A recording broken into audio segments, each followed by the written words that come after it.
Nel 2008 Zaia, che era al governo, non fece nulla e allora c'era una domanda pendente da parte della Regione Veneto, lo conferma anche oggi Formigoni, allora fu la Lega di Bossi che bloccò questo e in tutti questi anni Zaia è governatore da 7 anni, non ha fatto nulla, non è andato avanti con nessuna trattativa, adesso c'è stata una virata, diciamo, per nascondere le proprie responsabilità in campo politico e amministrativo di questa regione.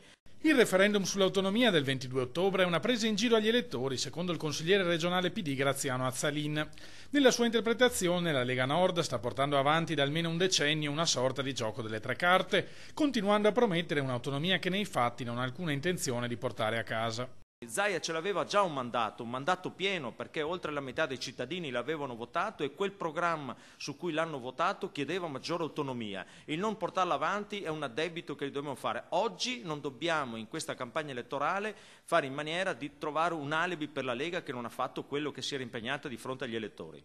Per questo, conclude Azzalin, pur essendo a favore dell'autonomia, il 22 ottobre mi asterrò e invito i veneti a non cadere nella trappola della Lega e fare lo stesso. Faccio io una domanda a tutti quelli che andranno a votare. Se c'è un sì così scontato e massiccio in chi si reca alle urne, che senso ha allora fare questo referendum se abbiamo già un esito così scontato?